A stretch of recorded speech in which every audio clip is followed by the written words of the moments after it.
हिना भट्ट साहिबा, ये जो कुछ भी इन्होंने गुफ्तगू की है अभी, हाफिज साहब ने जो इन्होंने पॉइंट्स रेज किए हैं, अगर इस तरह के पॉइंट्स रेज करने के ऊपर आ जाएं तो फिर इमरान खान साहब भी अपने पॉइंट्स रेज करते हैं और वो अक्सर आप लोगों के बारे में ये कहते हैं कि जनाब, अब मिसाल के तौर पे आज ही एक तस्वीर आई हुई है जिसमें शहबाज शरीफ साहब जो हैं वो बाइडन के साथ मुलाकात कर रहे हैं, वही जो बाइडन जो है इमरान खान साहब को फ़ोन तक नहीं करता था, तो फिर इमरान खान साहब भी हक बजाने हो गए ये कहने के लिए कि जनाब देखें मेरे साथ तो ये बात नहीं करते थे और जब मैं कहता था ये अमरीकी साजिश से ये हुकूमत आई है तो फिर ये वैलिड है, फिर इनके लिए भी अगर मैं गद्दार का लफ्ज़ इस्तेमाल करता हूँ तो ठीक करता हूँ। बिस्मिल्लाहिर्रहमानिर्रहीम। मंसूर, हाफिज़ हमदुल्ला साहब ने एक बड़ी अच्छी डिस्कशन की और उन्होंने पूछा कि गद्दार डिफ़ाइन करने के लिए या मुहिब वतन बताने के लिए अथॉरिटी कौन है। तो हाफिज़ हमदुल्ला साहब, आपको पता है कि एक ऑडियो लीक आई थी जिसमें बुशरा बीबी अरसलान बेटे को कॉल करके कह रही थी कि जो भी हमारे पे तनकीद करे तो उनको गद्दार कह दो।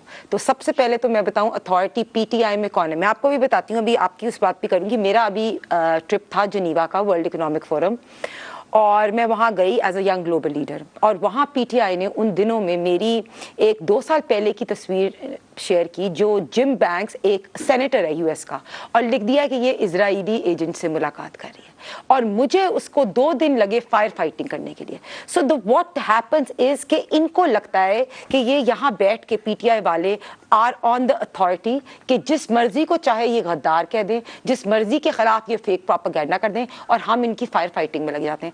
तो अथॉरिटी तो आई थिंक PTI वालों ने बुशरा बीबी को दी थी कि जो भी या अरसलान बेटे को दी थी कि जो भी इनके ऊपर तनकीद करे ना उसको आप गद्दार कह दें। दूसरी बात ये मैं अब शीरी मज़ारी से कनेक्ट करूंगी।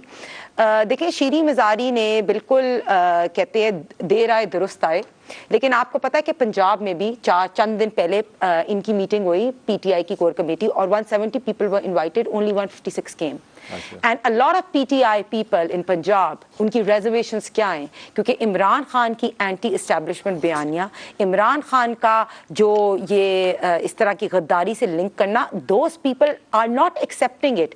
तो शीरी मज़ारी साहिबा, आपने बिल्कुल सही कहा। हिना साहिबा, इस किस्म का शेयर तो सारी जमातों में होता है, आपकी अपनी जमात में भी था। चौधरी निसार साहब आप लोगों से क्यों अलग हुए? चौधरी निसार साहब ने सिर्फ एक यही वजह थी कि जनाब वो आप लोगों के जो उस वक्त आप लोग जब एंटी इस्टेब्लिशमेंट अपने आप को शो करते थे तो उस वक्त चौधरी निसार साहब उससे खुश नहीं थे। हर बंदे की अपनी मर्जी होती है। ये देखिए, obviously everyone has a opinion, but I personally feel कि हमने मियां मोहम्मद नवाज शरीफ साहब ने या मरियम बीबी ने एक बात की थी कि इस्टेब्लिशमेंट न्यूट्रल हो जाए। हमने अदारों को अटैक नहीं किया, हमने एक सर्टन बात की थी, और जैसी वो न्यूट्रल हुई और ये चीज़ें हमारी सक्सेस थी तो इमरान खान साहब को प्रॉब्लम होगी। और वही चीज़ें अब मैं देखूं कि जब तक वोट ऑफ नो कॉन्फिडेंस नहीं आया था तो ये इलेक्शन कमीशन पे भी अटैक नहीं करते थे, सिकंदर सुल्तान को इन्होंने खुद चूज़ किया था, इसी तरह अदालतों में भी नहीं करते थे और ना ही इस्टेब्लिशमेंट पे करते। एज सून एज, ये आपने अपनी शो के स्टार्ट पे भी कहा, एज सून एज इनकी हुकूमत ख़त्म हुई और उन्होंने देखा कि अब मेरे पास हुकूमत नहीं है, the power to gain the power again, he started attacking the establishment।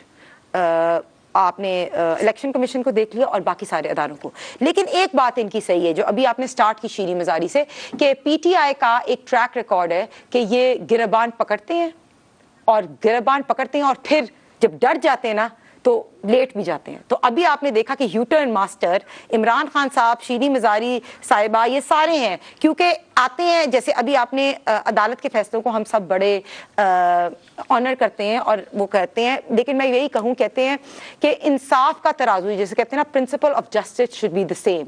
अगर इल्ज़ाम सेम है तो उसकी सज़ा भी सेम होनी चाहिए।